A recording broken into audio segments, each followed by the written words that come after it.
नमस्कार, मैं हूं आपके साथ इश्तियाक अहमद और आप देख रहे हैं न्यूज बुलेटिन की शुरुआत करेंगे इस वक्त बड़ी खबर से। आपको रूबरू करा दे, इस वक्त एक बड़ी खबर सामने आ रही है जहां पर बरेली से इस वक्त की बड़ी खबर सामने आ रही है जहां पर बरेली सपा कार्यालय की बिजली कटी है। इस वक्त की बड़ी खबर सामने आ रही है जहां पर बिजली का बिल ना जमा करने पर ये बिजली काटी गई और वहीं आपको बता दें कि करीब 1 लाख से ज्यादा का बिजली का बिल बकाया है, जिसके बाद बिजली विभाग द्वारा ये कार्रवाई की गई। और वहीं आपको बता दें कि सिविल लाइंस में सपा का जिला कार्यालय जहां पर अब बिजली काट दी गई और वहीं आपको बता दें कि करीब 1 लाख का बकाया है, जिसके बाद पुलिस और बिजली विभाग द्वारा ये कार्रवाई की गई। और वहीं सिविल लाइंस में सपा जिला का एक कार्यालय है जहां पर सपा के कार्यालय की बिजली काटी गई। और वहीं आपको बता दें कि बरेली सपा कार्यालय में बिजली काट दी गई, जिसपे आपको बता दें कि करीब 1 लाख रुपए का भुगतान बाकी है, जिसके बाद बिल न जमा करने पर बिजली काटी गई। और वहीं आपको बता दें कि 1 लाख से ज्यादा का बिजली का बिल बकाया है, जिसके बाद ये कार्रवाई की गई है।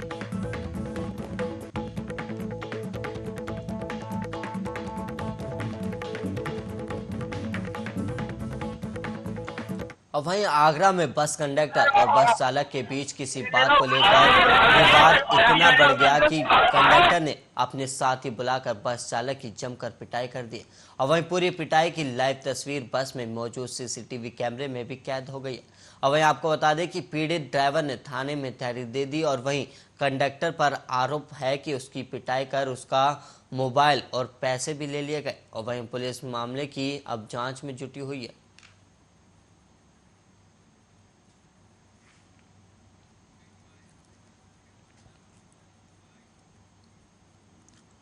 और इसी बीच एक बरेली से बड़ी खबर सामने आ रही है, उससे भी आपको रूबरू करा दे कि सपा विधायक शहजील इस्लाम की मुश्किलें बढ़ी है। इस वक्त की बरेली से बड़ी खबर सामने आ रही है जहां पर सपा के विधायक शहजील इमाम की अब जो है वो शहजील इस्लाम की अब मुश्किलें बढ़ गई। और वहीं आपको बता दें कि ईंट भट्टा गिराने का आदेश पारित किया गया। और वहीं आपको बता दें कि पेट्रोल पंप के बाद अब ईंट भट्टा गिराने का भी आदेश दे दिया गया। वहीं आपको बता दें कि बीडीए ने नोटिस भेजा। वहीं आपको बता दें कि मानकों के खिलाफ ईंट भट्टे का निर्माण कराया गया, जिसके बाद अब नोटिस जारी किया गया। और वहीं कई प्रतिष्ठानों को बीडीए ने नोटिस भेजा। कुछ दिन पहले पूर्व विधायक के पंप पर भी बुलडोजर चला था। और वहीं आपको बता दें कि बीडीए के अधीक्षण अभियंता ने इस बात की जानकारी दी है जहां पर ईंट भट्टों को लेकर भी अब कार्रवाई की जा रही है। और वहीं राजीव दीक्षित ने इस चीज की जानकारी दी है जहां पर अब शहजील इस्लाम पर अब दोबारा कार्रवाई देखने को मिली। और कुछ दिन पहले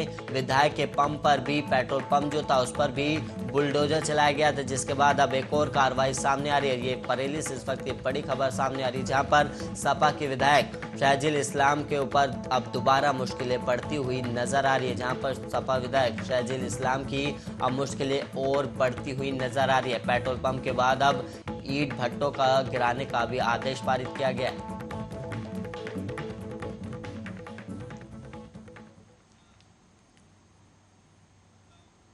और वहीं रायबरेली में खादी ग्राम उद्योग मंत्री राकेश सचान ने एमएलसी चुनाव में मिली जीत को बीजेपी की नीतियों की जीत बताई है। और उन्होंने इस जीत के लिए प्रदेश भर के पंचायत प्रतिनिधियों को बधाई भी दी। और साथ ही उन्होंने प्रदेश की योगी सरकार को गरीबों के हितों में काम करने वाली सरकार बताते हुए कहा कि चुनाव के दौरान संकल्प पत्र में जो वादे किए गए वो अब पूरे होंगे।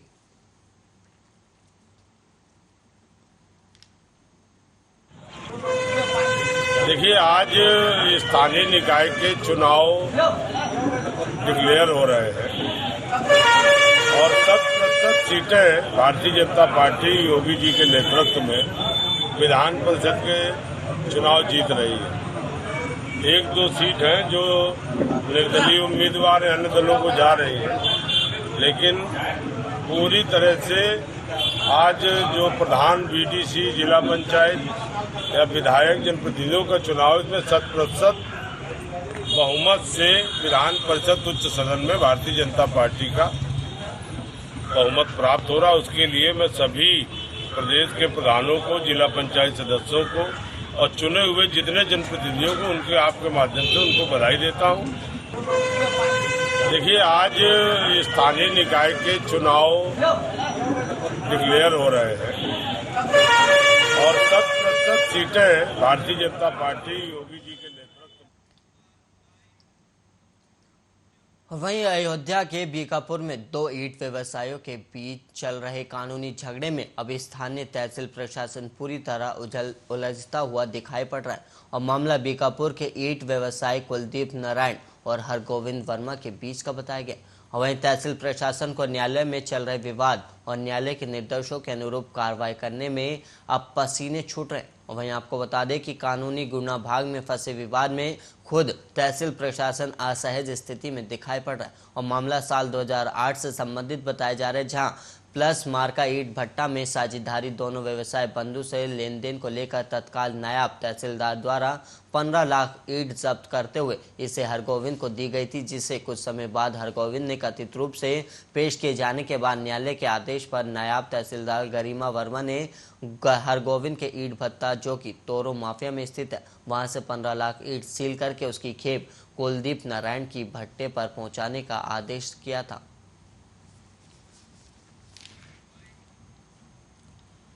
वहीं लखीमपुर से सड़क हादसे का एक मामला सामने आया, जहां इस हादसे में करीब 2 लोगों की मौत हो गई है। और वहीं आपको बता दें कि गोला लखीमपुर मार्ग पर बस से बाइक की टक्कर हो गई और बस ने दोनों बाइक सवार को रौंद दिया, जिसके बाद उन दोनों की ही मौत हो गई है।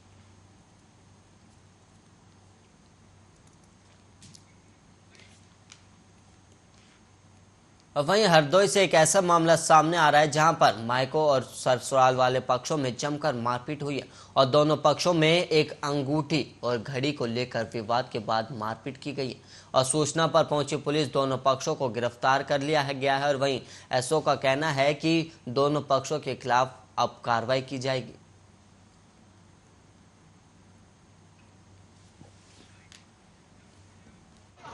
राहुल वर्मा ने ममता के खिलाफ एप्लीकेशन दी थी कि मेरा पति मुझे खर्चा पानी नहीं देता। एक सप्ताह ही लड़की पहले मैके गई थी अपने, उसके विदा कराने ये लोग गए, इन लोगों ने विदा नहीं किया ममता को, परिवार वालों ने। तो इन लोगों ने हमारी एप्लीकेशन लगाई।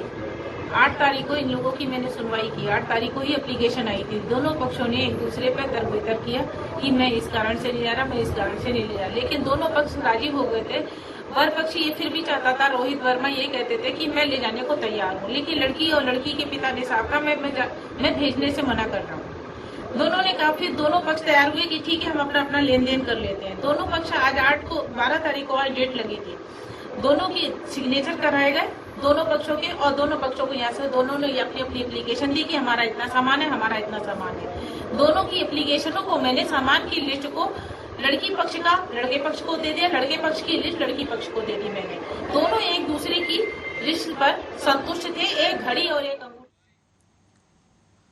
वहीं बीते दिनों गाजियाबाद के एक छात्र की कनाडा में गोली मारकर हत्या कर दी गई थी और इस मामले में अब टोरंटो पुलिस ने मंगलवार को कहा कि 21 वर्षीय छात्र कार्तिक वासुदेव की गोली मारकर हत्या करने के एक मामले में एक संदिग्ध को गिरफ्तार कर लिया गया। और वहीं कार्तिक के परिजनों ने बताया कि वो यूपी के गाजियाबाद का निवासी था और जनवरी में पढ़ाई के लिए कनाडा गया था। और वहीं सेंट जेम्स टाउन के शेरबर्न टीटीसी स्टेशन के ग्लेन रोड प्रवेश द्वार पर बीते गुरुवार की शाम को कार्तिक की गोली मारकर हत्या कर दी गई थी और उसे अस्पताल ले जाया गया था, जहां इलाज के दौरान उसकी मौत हो गई थी। और कार्तिक के पिता ने उसकी हत्या के पीछे की मंशा को लेकर चिंता जताई और कहा कि कार्तिक के मामले की कानूनी प्रक्रिया की निगरानी के लिए कनाडा जाएंगे। और वहीं टोरंटो पुलिस के प्रमुख जेम्स रेमन ने संवाददाताओं से कहा कि कार्तिक शेरबर्न सबवे स्टेशन के बाहर ही था जब एक अज्ञात व्यक्ति उसके पास आया और कई गोली चलाई, जिससे उसकी मौत हो गई। और वहीं पुलिस ने संदिग्ध की पहचान 39 वर्षीय रिचर्ड जोनाथन एडविन के रूप में की है, जिस पर पिछले शनिवार को एक अन्य व्यक्ति की हत्या करने का भी आरोप है। और वहीं हत्या की मंशा से जुड़े सवाल पर टोरंटो पुलिस के सर्जन टेरी ब्राउन ने कहा कि दोनों हत्या के मामले के संदिग्धों का कोई पुराना आपराधिक इतिहास नहीं है और हम उसके आपराधिक पृष्ठभूमि के बारे में जानकारी एकत्रित करने के लिए गहनता से जांच करें और हमें ये पता लगाने की कोशिश कर रहे हैं कि ये व्यक्ति कौन है और उसके साथी कौन है। और वहीं गाजियाबाद में कार्तिक के पिता जितेश वासुदेव ने बताया कि कनाडा पुलिस ने उन्हें इस मामले में एक व्यक्ति की गिरफ्तारी के बाद में सूचित किया गया और उन्होंने कहा कि कनाडा के अधिकारियों ने हमें सूचित किया है कि वो शव शनिवार को गाजियाबाद लाया जाएगा और हम उसका अंतिम संस्कार भी करेंगे। इसके बाद हम कानून प्रक्रिया की निगरानी के लिए कनाडा भी जाएंगे।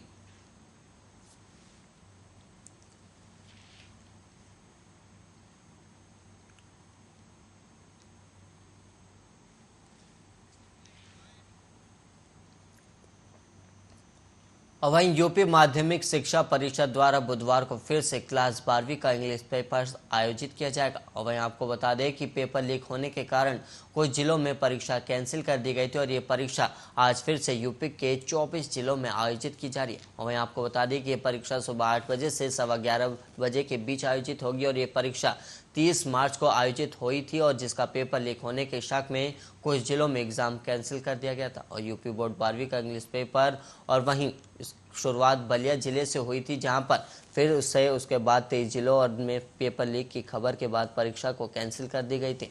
और वहीं बाकी जिलों में परीक्षा पुराने शेड्यूल के मुताबिक ही आयोजित की गई थी। और इस बारे में सेकेंडरी एजुकेशन के डायरेक्टर विनय कुमार पांडे ने कहा कि बलिया में इंटरमीडिएट अंग्रेजी परीक्षा की श्रृंखला 316 ईडी और 316 ईआई के पेपर लीक के संदेह पर 24 जिलों में परीक्षा रद्द कर दी गई थी।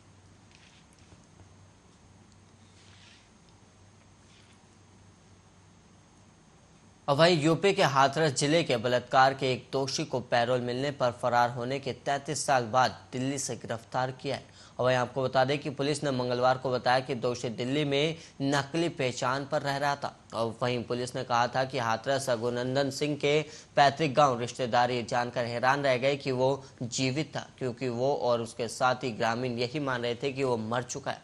और वहीं हाथरस के पुलिस अधीक्षक विनीत जायसवाल ने बताया कि 1987 में दोषी ठहराया गया सिंह 3 दशक से अधिक समय से अपनी पत्नी के साथ दिल्ली में रह रहा था और वहीं शहर में कपड़े की एक दुकान में काम भी कर रहा था। और वहीं पुलिस अधीक्षक विनीत जायसवाल ने कहा कि उसे बलात्कार के एक मामले में दोषी ठहराया गया था, लेकिन सजा काटते हुए पैरोल दी गई थी और वो पैरोल पर जेल से बाहर आने के बाद गायब हो गया और पिछले 33 साल से फरार था और उसे अब गिरफ्तार कर लिया गया। और उसके खिलाफ 1986 में जिले के हाथरस पुलिस थाने में बलात्कार के मामले में प्राथमिकी दर्ज की गई थी और अगले साल एक स्थानीय अदालत ने उसे अपराध का दोषी ठहराया और आजीवन कारावास की सजा सुनाई। और वहीं अधिकारियों के अनुसार सिंह के पैतृक गांव के निवासी और रिश्तेदारों का मानना था कि उसकी मौत हो चुकी है, क्योंकि 1989 में उसके गायब होने के बाद उसके बारे में कोई जानकारी नहीं थी। और वहीं अदालत के आदेश के अनुपालन में स्थानीय पुलिस द्वारा अनुवर्ती कार्रवाई के दौरान अधिकारियों को ग्राम प्रधानों द्वारा सूचित किया गया कि सिंह की मृत्यु हो गई है, लेकिन उसकी गिरफ्तारी की खबर ने ग्रामीणों और उनके रिश्तेदारों को चौंका दिया। और वहीं पुलिस ने बताया कि हाथरस थाने के अधिकारी मामले में कानूनी कार्रवाई कर रहे हैं।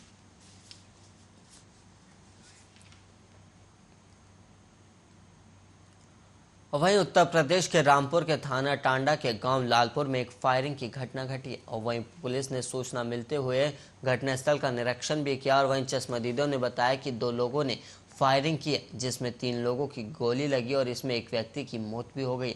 और वहीं रामपुर के एसपी अंकित मित्तल ने कहा कि अभियुक्तों की गिरफ्तारी के लिए 5 टीमों का गठन भी किया गया। और इसके अलावा आपको बता दें कि यूपी के मुख्यमंत्री योगी आदित्यनाथ ने दूसरी बार सत्ता की कमान संभालने के साथ ही बदमाशों पर नकेल कसना भी शुरू कर दिया और राज्य में न केवल अवैध निर्माण पर बुलडोजर चलवाए जा रहे हैं, बल्कि असामाजिक तत्वों के खिलाफ भी सरकार सख्त रवैया अपना रही है। और ऐसे फायरिंग की इस घटना के बाद पुलिस 5 टीमों का गठन कर जांच में जुट चुकी है। और यहाँ आपको बता दें कि मंगलवार को यूपी के अमेठी में एक हाई स्कूल के छात्र की गोली मारकर हत्या कर दी गई और ये हत्या उस वक्त की गई जब ये छात्र 10वीं का आखिरी पेपर देने के लिए जा रहा था। तभी घात लगाकर बैठे आरोपियों ने बीच सड़क पर ताबड़तोड़ गोलियां बरसा दी और इस वारदात को अंजाम देने के बाद वो हथियार लहराते हुए वहां से फरार हो गए। और वहीं घटना की सूचना मिलते ही प्रशासनिक अमले में हड़कंप मच गया और खुद एसपी दिनेश सिंह मौके पर पहुंचे और घटनास्थल का निरीक्षण कर हत्यारों को जल्द से जल्द गिरफ्तार करने का आदेश भी दिया गया। और वहीं सौरभ का इसी थाने क्षेत्र के मठिया गांव के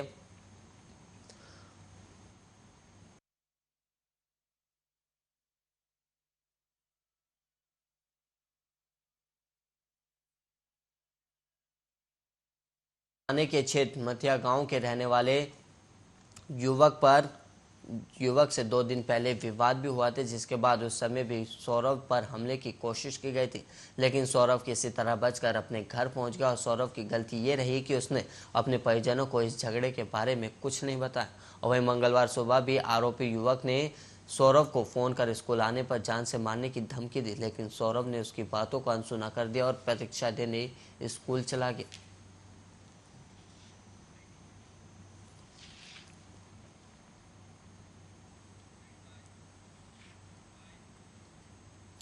वहीं इसी बीच एक अयोध्या से बड़ी खबर सामने आ रही है, उससे भी आपको रूबरू करा दे। इस वक्त की अयोध्या से एक बड़ी खबर सामने आ रही, जहां पर दिन दहाड़े किसान की गोली मारकर हत्या करने की कोशिश की गई। इस वक्त की बड़ी खबर सामने आ रही है, जहां पर जो कि अयोध्या से, जहां पर आपको बता दें कि दिन दहाड़े किसान की गोली मारकर हत्या करने की कोशिश की गई। और वहीं आपको बता दें कि किसान छेदी यादव की हालत भी नाजुक बताई गई और 2 बदमाश किसानों को गोली मारकर फरार हो गए, जिसके बाद उसे जिला अस्पताल में भर्ती कराया गया। और वहीं आपको बता दें कि किसान छेदी यादव की हालत नाजुक बताई जा रही है। और इसके अलावा आपको बता दें कि जिला अस्पताल से उसे रेफर कर दिया गया, जहां पर लखनऊ में उसे किसान को रेफर कर दिया गया। उसकी हालत को नाजुक देखते हुए उसे लखनऊ रेफर कर दिया गया और पूरे जिले में चेकिंग अभियान भी चल रहा है। वहीं आपको बता दें कि थाना महाराजगंज के बिबियापुर के पास ये वारदात हुई, जहां पर एक किसान को 2 बदमाशों ने गोली मार दी और वहीं गोली मारते हुए वहां से फरार हो गए, जिसके बाद किसान को जिला अस्पताल में भर्ती कराया गया, जिसके बाद हालत को नाजुक देखते हुए उसे लखनऊ रेफर कर दिया गया। वहीं आपको बता दें कि दिन दहाड़े किसान को गोली मारकर हत्या करने का कोशिश की गई, जिसके बाद 2 बदमाश किसानों को गोली मारकर वहां से फरार हो गए। वहीं आपको बता दें कि घायल युवक की हालत नाजुक बताई जा रही है, जिसके बाद उसे लखनऊ रेफर कर दिया गया है। वहीं जिला अस्पताल से उसे लखनऊ रेफर किया गया है।